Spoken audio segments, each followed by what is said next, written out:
First Avenue grade separation project is more or less the separation of the existing Iowa Interstate Railroad traffic from First Avenue traffic, and that includes vehicles as well as pedestrians and bicyclists. This is necessary for a number of reasons. There's a significant amount of delay that occurs when trains come through the area. Oftentimes they'll stop when they're switching tracks, and that results in significant delays for vehicles and pedestrians and bicyclists using First Avenue. In addition to that, there's a significant safety concern. When trains do stop in the area, there's often times where people will attempt to cross the tracks while the train is stopped. In addition, with the school being so close, there's concern about students in the area and just the overall safety concerns of having train traffic mingling with vehicular, pedestrian, and bicycle traffic along the corridor. We expect construction to occur for all of 2015, certainly, and then most, if not all, of 2016. During that time period, there will be detour roadway that will be included as part of the project that would allow detour traffic to use the corridor along the east side of the existing First Avenue corridor. Obviously, during construction, it's going to be messy at times, but our hope is that we'll be able to maintain traffic for the majority of the project. There will be 2 periods when the roadway will be closed.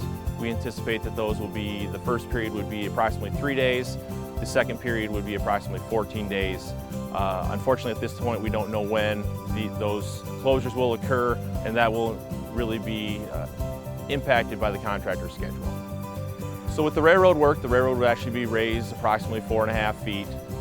With that, it would require work along the railroad corridor, and that would stretch for a total distance of about 1 mile. So it would be in the neighborhood of just under half a mile in each direction approximately. Some of the big benefits of the project obviously will be the separation of the railroad traffic from the First Avenue traffic. With that, that would allow for safe travels along First Avenue when there is trains present.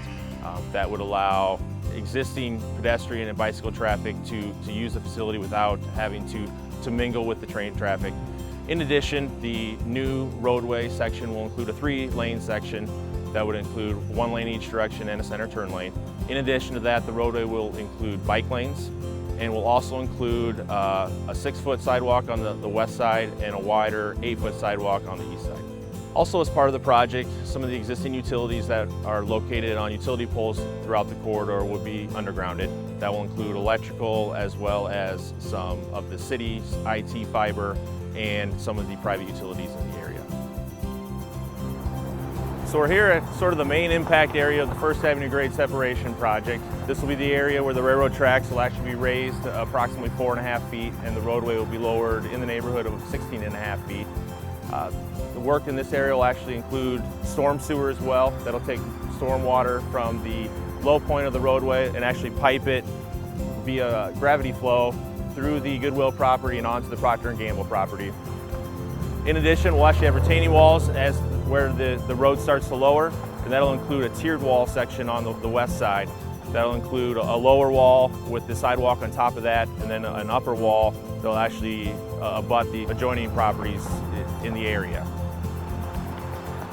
So here we are located in front of the Southeast Junior High site. We've actually cut down trees in preparation for the project, and this will be the area where the detour road will be located. This detour road will include temporary sidewalk, and it will allow us to detour vehicular traffic and pedestrian traffic outside of the construction area for the most part, and allows us to maintain traffic throughout construction. Here at the intersection of First Avenue and Bradford Drive and J Street, this is where we'll tie into the existing pavements. As part of the project, as we move south from this intersection, the new pavement will dive down and drop in elevation as we move towards the railroad bridge. In addition to the other improvements at the intersection, it will include new pedestrian ramps, which will include new ADA accessible ramps and truncated dome panels. So certainly we're excited about this project. It's been one that's been planned for quite a while now, and we're excited to get started. We understand that it will be a challenge during construction, and we certainly hope and feel that it'll be worth it in the end. And we're really looking forward to getting this done and really for it to be a benefit for the community in the years